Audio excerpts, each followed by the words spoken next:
네, 안녕하십니까. 깡세클럽 강재훈입니다. 어제 국내 증시를 보게 되면은, 선거의 결과에 따라서 상당히 이제 호재로 크게 인식한 쪽이 코스닥, 그리고 이제 테마주, 이런 쪽이 상당히 강했었고, 거래소 같은 경우는 이제 강세를 띈 업종이 있는 반면에, 이제 반대로 약세 띄는 업종별 차별화가 나타나는 그런 흐름을 보여줬는데, 시장에서 이제 2차 전지 같은 경우가 기존 주도주로서 상당히 좀 오랜 기간 쉬었다가 모멘텀을 받았던 부분이 강세로 연결된 그런 모습을 보여줬었고, 반대로 이제 그동안 상당히 많이 올라갔던 종목들 중에서는 차익 시험도 떨어지는 흐름을 보여줬는데, 그래 봐야 결과적으로는 상승 이후의 숨고르기고, 또 한쪽에서는 그동안 숨고르기 계속해서 하다가 상승한다. 결국 큰 차이는 없는 상승이 이어진다는 것인데, 시장에서 이제 호재성 재료가 또 나왔다, 이렇게 되어 있는 상태이기 때문에 지수 자체가 상당히 또 오늘도 강세를 띠면서 결국 중요한 라인대를 돌파하지 않을까, 이렇게 전망이 되는데, 우선 어제 시장부터 체크를 해보도록 하겠습니다. 먼저 이제 어제 증시를 보게 되면은 거래소 같은 경우는 결국 보합으로 마감이 되는 모습이었는데, 최근 들어서 어제까지가 약 8거래일입니다. 8거래일 동안에 1790에서 1860이라는 박스권에서의 흐름을 보여줬다가 드는데, 1860자리를 이제 어제까지 해서 두 번 정도의 돌파 시도를 했다가 되죠. 그러면 오늘 이제 1860이라는 자리대를 넘어갈 때 결국 돌파행이 나온다는 이야기인데, 그렇게 되면은 실질적으로 박스권의 기본 마디를 뽑을 수 있기 때문에 오늘 1900 돌파라는 가능성이 상당히 높아졌다, 이렇게 봐야 될 것 같은데, 우선은 거래 대금이 10조 5천억까지 증가를 했다가 되고요. 외인들의 현물 쪽에서의 매도가 초반에는 들어오다가 대규모로 나타난 그런 흐름이 나타났는데, 사실 어제부터는 외국인들의 현물 쪽에서 순매수가 강하게 유입되지 않을까라고 전망했었는데, 그 부분이 아직까지는 부족하다라고 봐야 될 것 같고, 그 다음에 기간에서는 1300억 정도의 매수가 들어왔는데, 프로그램 매도가 장중에 역시 또 출회되는 그런 흐름을 보이다가 나중에는 그 부분이 축소가 되었고, 그리고 연기금에서의 매수가 확대되는 그런 흐름을 보여줬다 됩니다. 그 다음 선물지수 같은 경우가 이제 소폭의 강보합으로 마감이 되었고, 그리고 외인들이 현물에서는 여전히 매도를 하지만 선물 쪽에서 매수가 계속해서 유입이 되는 그런 효과를 보여주는데, 외인들이 5,200개 정도의 순 매수를 보여줬고, 그러다 보니까 누적이 7만 8천 개까지 증가를 한 그런 모습을 보여줬다 됩니다. 그래서 실질적으로 외국인들이 이 정도의 누적 포지션을 가지고 가는 것이 저도 이제 최근 한 10년 동안에 거의 본 적이 없는 것 같은데, 외국인들이 선물에서 굉장히 많은 상승 배팅을 한다는 거, 이 부분이 현재 시장에서의 가장 큰 특징이다, 이렇게 보셔야 되겠습니다. 그래서 선물 쪽에서의 이런 규모를 갖고 있다는 것 자체가 실질적으로는 레버리지 효과가 상당히 크기 때문에 시장에서 하락보다 상승 쪽에 엄청나게 무게를 실었다는 이야기인데, 베이시스 역시도 어저께 장 끝날 무렵에는 축소가 됐기 때문에 프로그램 매수까지도 이제는 들어올 수 있는 가능성이 높아졌다, 이렇게 됩니다. 그 다음 코스닥 같은 경우는 사실 이제 좀 가을이다라는 생각을 계속해서 하고는 있는데, 어제 같은 경우는 코스닥 내에서 이제 선거 결과에 따라서 상당히 많은 종목들이 상승을 뽑는 그런 모습을 보여줬다 됩니다. 우선 이제 아무래도 여당에서 압승을 했다, 이 부분이 정부의 정책적인 효과가 계속해서 이어질 가능성이 높다, 이렇게 된다. 이 부분이 남북 경협을 비롯해서 이제 소부장 펀드라든지 여러 가지 이제 벤처 기업들에 대한 기대치가 높여진 그런 모습이었는데, 그로 인해서 2%대의 상승을 보였다고 됩니다. 다만 거래 대금 자체는 8조로 소폭 감소세가 이어진다, 이렇게 보시면 될 것 같고, 외국인과 기관에서는 뭐 규모가 크진 않았지만 소폭의 동반 매수를 나타냈다 됩니다. 자, 그 다음에 해외 증시 보도록 하죠. 중국 같은 경우도 이제 어저께 소폭의 상승으로 마감이 되는 모습을 보여줬는데, 우선 추가적으로 대출 우대금리라든 이런 부분을 인하한다라고 발표하면서 적극적인 통화 정책을 지속한다라는 부분이 나타났습니다. 다만 이제 아직까지 구체적인 경기 부양책, 재정 정책에 대한 부분이 아직까지 확정돼서 발표되지 않았기 때문에 이 부분이 언제 나오느냐, 이게 중요할 것 같고, 그 다음에 미증시 같은 경우는 최근 들어서 미증시에서 다우지수라든지 S&P 같은 경우는 상대적인 약세, 강세가 좀 제한되는 반면에 나스닥의 강세가 계속해서 나타나는 그런 흐름을 보여주는데, 나스닥 같은 경우 1.6%대의 급등을 보이면서 시장에서 나스닥 지수 같은 경우는 전체 하락폭의 62.8%라는 위치대를 넘어간 것뿐만 아니라 시장에서 61승까지도 올라간 그런 모습을 보여줬다 하는데, 기술주 같은 경우가 강세를 가장 크게 띈 배경 중에 하나가 아무래도 코로나19로 인해서 사회적인 활동이 제한된 상태인데, 이 와중에 온라인 쇼핑이라든지 그 그 외적인 기술주 관련 쪽에서가 실적에 큰 영향을 받지 않는다라는 부분이 부각이 오히려 더 나타난 그런 케이스다라고 보시면 되겠습니다.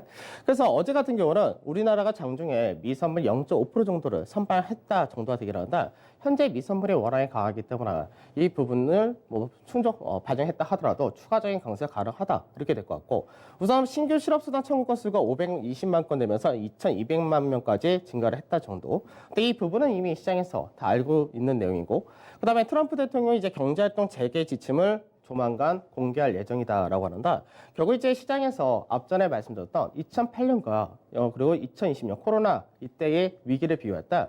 그때는 이제 금융 시스템 자체가 붕괴됐던 케이스였기 때문에 그거를 해소하는 과정이 필요했었고 이번 같은 경우는 경제활동 재개가 언제 시행이 되느냐 이 부분이 중요하다고 했는데 조만간 발표를 한다 이렇게 현재는 얘기가 된 상태입니다. 그래서 미증시 같은 경우 기술주를 중심으로 해서 강세가 반도체라든지 헬스케어 그다음에 운송이라든지 온라인 쇼핑 이런 쪽에서가 강세를 띄었고 반대로 이제 금융이라든지 원유 서비스 이런 쪽에서는 여전히 하락이 나타났다 됩니다. 그래서 일부 이제 중소기업들 같은 경우가 일부 2, 3주 동안은 버틸 수 있는데 그 기간이 더 진행이 될 경우는 파산될 가능성이 높다는 부분이 금융주에 대한 우려를 키웠다 정도 보시면 될 것 같고요. 그다음에 변동성 지수는 이제 1.75% 추가적으로 약세를 띠면서 40.1에 마감이 되었다 정도 보시면 되겠습니다. 자, 나스닥 지수 한번 보도록 하죠. 나스닥 지수를 지금 어저께 제가 무슨 말씀드렸냐면 지금 현재 구간에서는 나스닥 지수가 중립 이하의 구간이다라고 말씀드렸는데 원래 이번 주에 봤었던 가격대 라인 자체를 왔다라는 부분이 있었고 실제적으로 이 기술적 반등을 우리가 얘기할 때 하락폭 대비해서 61.8%가 기술적 반등 최대치다라고 얘기를 하는데 이 부분대를 살짝 넘어온 상태입니다. 그래서 앞전에 바닥을 만들면서 N자형 상승 기본 마디폭까지 다 뽑았다는데 이 라인대에서 사실은 밸류적인 부분에서 상당히 부담이 되는 것이 맞습니다. 근데 이 라인에서 이제 조정을 받는다 할 때 조정 자체가 그더 세게 나올 거냐라는 부분은 사실 쉽지가 않다 이렇게 보셔야 됩니다. 그래서 조정 자체가 세게 나오지 않는 상태에서 추가적인 강세가 나중에 나올 수가 있을 것 같은데 그러다 보니까 현재 나스닥 같은 경우는 어디 수준까지 왔냐면 작년 말 시장에서 이제 중국하고 미국하고 계속해서 무역 분쟁 어쩌고저쩌고 했던 그 라인대 직전까지가 올라왔다가 됩니다. 그래서 실제로 이제 미증시 같은 경우가 경제 성장률이라든지 실물 경기가 현재는 안 좋다 이렇게 되고 있지만 워낙에 많은 돈을 풀었다는 것과 그리고 여러 가지 재정 정책을 통해서 지원을 많이 한다는 부분이 있는데 이 부분이 코로나가 이제 정점을 찍고 진정하는 흐름이 계속해서 나타난다면은 풀어놨던 돈이라든지 여러 가지 부양책은 그대로 시장에 남아있기 때문에 결국 그 힘으로 여기까지 올라왔다 되고 추가적인 상승도 배제할 수 없다 이렇게 봐야 될 것 같습니다. 그래서 중요한 기록까지는 올라왔지만 여기서 그렇다고 크게 밀리거나 꺾일 가능성이 그렇다고 높지도 않다 이렇게 보셔야 될 것 같고요. 자, 그다음에 필라델피아 반도체 지수를 한번 보도록 하죠. 국내 증시에서 이제 코스피 지수 자체가 상승폭이 좀 작은 그런 흐름을 나타내는 것이 크게는 시가총액에서 두 가지 업종이 문제가 됐었는데 첫 번째가 반도체였고 그 다음에 두 번째가 2차 전지였습니다. 그래서 2차 전지도 이제 삼성 SDI라든지 LG 화학이 워낙에 시가총액이 높아진 그런 상태이기 때문에 그쪽이 중요했었는데 우선은 어저께까지 해서 2차 전지 같은 경우는 단기간에 상당히 많은 급등세를 나타냈다가 된 케이스고요. 그러고 나서 가장 문제가 되는 것이 결국 삼성전자가 되는데 우선은 반도체 지수를 보게 되면 시장에서 하락폭은 삼성전자나 반도체 지수나 거의 비슷합니다. 35% 전후에 하락을 했다가 되고 그리고 나서 실제로 30% 가까이 상승을 하면서 61선까지도 올라온 그런 모습을 보여줬다 된다. 이 부분이 삼성전자가 못 나왔다 되죠. 그래서 삼성전자는 현재 이 수준에 올라와 있는 상태인데 삼성전자가 위로 가게 될 경우는 지수가 상당히 한 번은 강세에 뛸 가능성이 높다. 이렇게 보셔야 되는 거고 그리고 삼성전자 같은 경우가 시장에서 현재는 이제 계속해서 개인들의 물량이 많이 진 상태에서 윗자리가 많이 막혀 있는 그런 케이스가 되기도 하지만 외국인들의 매수가 들어온다. 그리고 아까 외인들의 선물 매수가 대규모로 있다라고 말씀드렸는데 외인들이 선물 쪽에서 수익을 극대화를 할 때 가장 빠른 방법이 삼성전자 주가를 올리면 되는 케이스입니다. 그래서 삼성전자가 지금 이만큼 못 올라간 부분을 이제 뽑아주느냐. 그래서 1900이라는 보통 마디 지수 굉장히 중요한 자리를 넘어갈 때는 시가총액 상위에서 큰 역할을 좀 해줘야 된다. 그 부분이 나타날 수 있느냐. 이 차이가 될 것 같습니다. 자, 어제 시장 간단하게 보도록 하죠. 어제 지수를 보게 되면은 종합주가 지수는 보합이었고 대형주 약보합, 중형주 강보합.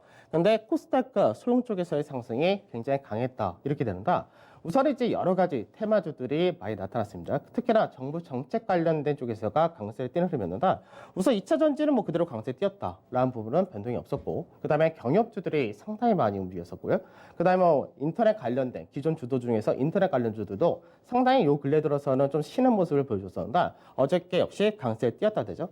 그래서 전체적으로는 요 근래 많이 올라왔었던 쪽이 금융이라든지 자동차 이런 쪽에서 많이 올라왔었는데 이쪽은 어저께 좀 하락을 했고 그다음에 2차 전지 관련돼서 화학 LG화학이라든지 그 외적인 화학주들 그다음에 뭐 철강 조선 이런 쪽에서 소폭 왔다 갔다 강세 약세 나눠졌다 정도 되고 서비스가 인터넷 관련이었고요. 의료 쪽에서도 요 근래 들어서 어느 정도 상승이 작았던 분이 강세에 뛰었다 됩니다. 반면에 유틸리티 같은 경우는 상당히 좀 하락을 세게 나타난 그런 게 있었고 내수 관련된 통신이라든지 방어 소비주 소폭 약세를 뛰었다 됩니다. 그다음에 시장에서 이제 앞전부터 소부장 펀드라든지 이제 중소기업 기업들 뭐 여러 가지 기술 지원이라든지 벤처 사업분 늘린다 이런 부분이 있었기 때문에 코스닥에서는 이제 IT 부품 쪽이 상대적인 강세를 나타냈다 이렇게 됩니다. 자, 수급을 바로 보도록 하죠. 수급을 보면 시장에서 이제 어제 외국인과 기관의 동반 매수가 들어온 종목들이 대표적인 것이 우선 2차 전지입니다. 그래서 삼성 SDI라든지 LG화학 그리고 삼성전기 이런 쪽에서가 동반 매수가 들어온 모습이었고 그 다음에 이제 스튜디오 드래곤을 비롯해서 시장에서 이제 넷플릭스 관련된 이런 아무래도 코로나로 인해서 집에서 오랫동안 생활을 한다. 그래서 이런 쪽이 수혜를 본다라는 쪽이 있었는데 사실 이 부분은 코로나가 또 진정이 된다 할 때는 또 반대로 차익시에 떨어질 수 있는 그런 부분이란데 어제는 동반 매수가 들어왔다가 됩니다. 그래서 어제 같은 경우는 5G라든지 정부 정책이라든지 그 2차 전지 관련된 에코프로비엠 이런 종목들까지도 강세가 나타난 모습이었고요. 그 다음에 매도의 경우는 이제 아직까지 외국인들이 이제 최근 들어서는 계속해서 삼성전자 좀 사고는 있었는데 규모 자체가 그렇게 크게 들어오지는 못했다 됩니다. 근데 어제 같은 경우는 들어오다가 다시금 매도로 바뀌는 모습을 보여줬는데 삼성전자와 하이닉스가 동반 매도가 외인들은 나타났다 정도 보시면 되겠죠. 다만 규모 자체는 삼성전자가 530억 정도로 그렇게 크지 않았다 되고 그 어제 같은 경우 금융주들에 대해서 매도가 역시 나타난 모습이었는데 뭐 차익 실현의 성격도 있고 그리고 그 외적으로 그동안 이제 계속해서 금융주에 샀던 부분이 실제적으로 IT라든지 다른 쪽에서 팔았던 물량을 샀었기 때문에 어느 정도 이쪽에서 차익을 하고 다시 기존의 주도주였던 2차 전지라든지 IT를 사는 과정에서 나타난 흐름이었다 정도 이렇게 보시면 되겠습니다. 자, 그 다음에 기관 수급을 보면은 역시 기관에서는 이제 레버리지를 중심으로 좀 사고 그리고 이제 삼성 SDI라든지 LG와 카카오 거의 비슷합니다. 그래서 2차 전지와 인터넷 이런 쪽에서 주로 매수를 했다 정도. 그 다음에 운송이라든지 스튜디오 드래곤 뭐 비슷한 그런 양상이었고요. 그 다음에 매도에서는 이제 레버리지를 어저께 소폭 매도하는 흐름을 보여줬다가 되는데 레버리지에 대한 매도 규모는 사실 상당히 미미하다 정도. 그러니까 어느 정도 시장에서 지금 1850이라는 가격대 전후에서 사람들이 고민을 많이 할 수밖에 없는 것이 이 가격대가 이제 작년에 시장에서 저가를 만들었었던 그 가격대이기 때문에 그 자리대를 넘어간다가 되면은 시장에서 하단이 더 견고해지는 그런 흐름을 보여준다. 현재 구간에서 조정을 받을 경우는 추가적인 단기 조정이 가능하다. 이런 관점이 많이 있기 때문에 그런 부분에서가 이제 레버리지를 일부 팔았다 정도 보시면 될 것 같고요. 그 다음에 금융주를 중심으로 매도를 했다라는 부분과 유가 하락에 따른 이제 조선주 이런 쪽을 매도했다가 됩니다. 자, 외국인들 수급 동향 한번 보도록 하죠. 실제로 좀 재미있는 사항인데 이제 대부분의 많은 투자자분들이 다 똑같습니다. 외국인들이 국내 증시에서 매수를 해야지만 실제로 국내 증시가 바닥이다 이런 논리를 가지고 계신 분들이 상당히 많습니다. 근데 앞전부터 계속해서 외국인들이 선물해서 먼저 움직인다라는 말씀 드렸었는데 지금 보게 되면은 만기 전날 4월 8일부터가 외국인들이 현물 쪽에서의 매도 규모가 상당히 많이 축소되었습니다. 그러니까 실제로는 지지난주부터였는데 매도 규모가 앞전에는 뭐 5천억, 6천억 이상은 나오다가 그 다음에 2천억대 정도 들어오고 이제 1천억 미만도 들어오고 이런 과정이 계속 반복이 되었었죠. 그래서 어제 같은 경우가 이제 5,600억 정도 많이 나오긴 했는데 실제로 보게 되면은 외국인들이 현물 쪽에서 매도 규모가 작을 때 오히려 선물에서의 매수 규모는 3,500억, 1,500억, 2,000억, 4,000억 그리고 어제 같은 경우도 3,000억 정도 유입이 되면서 실제로 외국인들이 현물에서 매도하는 규모보다 훨씬 더 많은 규모의 선물 매수를 했다. 이렇게 보셔야 됩니다. 그래서 선물 쪽에서 이렇게 규모를 많이 잡았다는 얘기는 레버리지 효과가 상당히 크기 때문에 시장에서 하락을 보는 관점에서는 이렇게 포지션을 취할 수가 없습니다. 즉 윗자리에 대해서 베팅을 굉장히 가겠다는 건데 결국은 어떤 모멘텀이 나올 거냐 이 정도를 기다렸다 이렇게 보시면 될 것 같습니다. 자, 그다음에 어저께 이제 간단하게 얘기할 때 이제 IMF가 이제 그 전 세계 성장률을 이제 수정을 한 그런 모습이 있었는데 사실 2021년에 대한 전망 자체는 의미가 없는 거고 2020년 시장에 대한 전망도 사실은 신뢰를 못한다라고 저는 개인적으로 보고 있습니다. 왜냐하면 시장에서 이제 코로나가 언제 종식될지를 예측할 수가 없는 상황이기 때문에 코로나가 2분기에 끝날 경우, 3분기 끝날 경우, 4분기까지 이어질 경우 여기에 따른 시나리오가 다 틀리다 됩니다. 근데 우선은 코로나에 따른 영향이 전 세계적으로 경제 성장 자체를 내렸다 이렇게 보시면 될 것 같은데 전체적으로 크게 보면은 전 세계적으로 시장에서 이제 올해 약 3% 정도의 마이너스 성장을 할 것이다라고 하는데 선진국 같은 경우가 6% 정도로 굉장히 크게 떨어진 케이스고요. 신흥국 같은 경우는 마이너스 1% 정도로 사실 그렇게 크게 떨어지지 않는다라고 이야기를 합니다. 근데 여기서 약간 재밌는 거는 우리나라가 수급적인 부분에서는 신흥국에 포함이 되었는데 IMF 발표할 때는 선진국으로 포함이 되어 있다 이렇게 되어 있겠죠. 그래서 선진국 같은 경우는 미국이라든지 유로존 이런 쪽이 확연하게 코로나에 대한 영향을 크게 받았기 때문에 이쪽에서가 이제 일본까지도 마찬가지로 하락폭이 굉장히 크게 나타난 반면에 우리나라 같은 경우는 약 1% 정도의 하락이 나타난다, 마이너스 성장한다 정도로 전망하고 있다 됩니다. 그리고 중국 같은 경우는 그 와중에서도 플러스 1% 정도의 상승을 나타낸다 이렇게 되니까 상대적으로 국내 같은 경우가 다른 나라 신흥국이라든지 선진국 대비해서 마이너스 성장폭 자체가 상당히 작다 이렇게 보는 케이스죠. 그래서 아직까지 외국인들의 적극적인 현물 매수가 없다 하더라도 다른 국가들 대비하면은 국내 증시가 배당 수익이라든지 여러 가지 밸류적인 부분에서 상대적으로 좋다는 거죠. 그러니까 이런 관점입니다. 대부분이 좋아서 산다 이거보다는 시장에서 어차피 안전자산이라든 이런 쪽으로 들어갈 수 있는 상황이 아니기 때문에 전 세계가 다 안 좋은 미운 오리면 미운 오리 중에서도 가장 덜 미운 오리 쪽이 좋다 이런 관점이 될 수 있기 때문에 그래서 국내 증시가 그 부분에서 상당히 우호적이다라고 보셔도 될 것 같습니다. 자, 선물지수 한번 보도록 하죠. 선물지수가 앞전에 이제 국내 증시가 지금 현재 미증시를 나스닥 지수라든지 그 외적인 증시를 좀 살펴볼 때 앞전에 바닥을 만들고 나서 1차 상승을 했다가 됐고요. 나스닥 같은 경우가 이 마디폭을 그대로 뽑았다가 된 상태가 됩니다. 근데 국내 증시 같은 경우 앞전에 한번 뽑고 시장에서 조정을 안 주고 박스권으로 바닥 다지기를 했던 시기가 딱 8거래일 들어갔었고요. 그리고 이번에 다시 시장에서 박스권을 돌파하고 나서 다시금 좁은 밴드에서 움직였다. 이게 어제까지 8거래일 역시 마찬가지로 맞춰져 있습니다. 그래서 지금 현재는 이제 윗자리를 오늘 돌파해서 출발을 할 거로 보이는데 이 라인대를 돌파를 하게 된다면 최소한의 기본 마디폭이 252 정도 이렇게 열린다 그러는데 N자형 마디폭으로 열리게 될 경우는 앞서도 말씀드렸던 260포인트 전후가 1차적으로 가능하다가 됩니다. 그래서 이 구고 이렇게 상승이 나오려면 시장에서 필요한 것은 삼성전자가 강하게 움직일 수 있느냐 이 부분인데 삼성전자가 현재는 다른 필라델피아 반도체 지수라든지 그런 거에 비하면 여전히 반등폭이 없었기 때문에 이쪽에서의 강세 여부 이 부분이 중요하다 이렇게 보시면 될 것 같습니다. 그래서 삼성전자 차트를 보게 되면 삼성전자는 하락폭은 이제 필라델피아 반도체 지수와 비슷한 하락폭을 나타냈다 된다.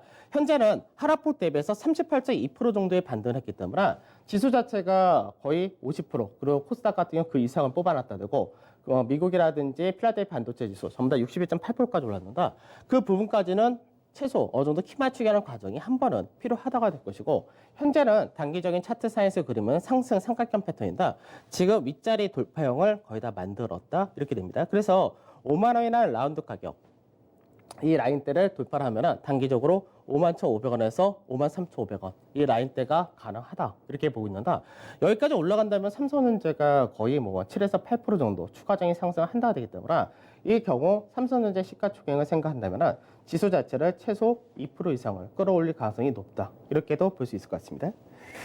자, 투자 전략 보도록 하죠. 우선은 지금 현재 방송 들어오기 전까지 보니까 미 선물 지수가 상당히 강한 흐름을 보여준다가 됩니다.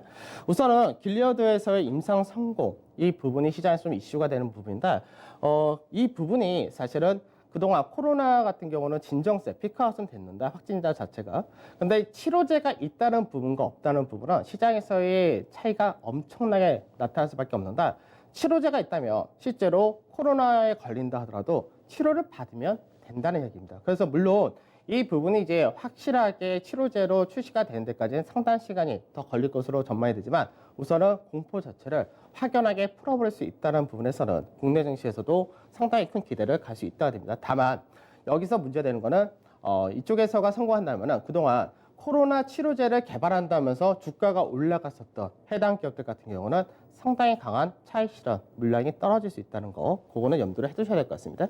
그다음 코스피 지수가 1790에서 1860 박스권에서 움직였습니다. 이 라인대 돌파를 하게 되면 박스권의 기본 마디가 1950포인트 전후까지가 열린다. 그렇게 보셔야 되고요. 그다음 코스닥은 이제 제약바이오가 아무래도 시중이 높은다. 이쪽에서 차익이 발생될 경우 떨어지시는데 그 외적인 쪽에서가 받칠 수 있느냐, 이 차이는 좀 있을 것 같고요. 그다음에 수급적인 부분에서 프로그램 매수가 이제 어저께 베이시스가 상당히 낮게 이제 개선이 돼가지고 끝났는데 이 부분이 프로그램 매수가 유입될 수 있느냐. 그다음에 외국인들이 이제 선물 쪽에서 대규모로 갖고 있는 물량이 반대로 외국인이 선물 대규모로 갖고 있다면 개인이나 투신이라든 이런 기관 쪽에서는 반대로 대규모의 매도 포지션을 가지고 있다고 하는데 이쪽에서 어쩔 수 없이 쇼커버링을 하는 상황이 벌어질 경우 외국인들은 시장에서 선물에 대한 비중을 축소하고 현물 쪽을 좀 늘릴 가능성이 높기 때문에 그런 부분도 시장에서 수급이 개선될 가능성이 높다라고 보시면 될 것 같습니다. 그래서 시총 상위도 똑같은데 이제 IT 쪽에서는 이제 2차 전지 좀 빼실 필요가 있을 것 같고요. 반도체라든지 그 외적인 IT 이쪽에서의 강세, 그다음에 금융 쪽에서 증권이 아무래도 모멘텀을 잘 받을 수 있는 케이스고 자동차라든지 이런 쪽은 여전히 좋다라고 보시면 될 것 같습니다. 그래서 전반적으로 이제 시장에서 이제 코로나 치료제가 어느 정도 나타나고 시장에서 우려감, 공포감이 완화되는 그런 국면이 나타난다면 경기 관련주가 시장에서는 상당히 모멘텀을 많이 받을 수 있다 정도 생각하시면 될 것 같습니다. 자, 오늘이 마지막, 이번 한 주의 마지막 거래인데 오늘도 마무리 잘 하시고 저는 다음 주 찾아뵙도록 하겠습니다. 감사합니다.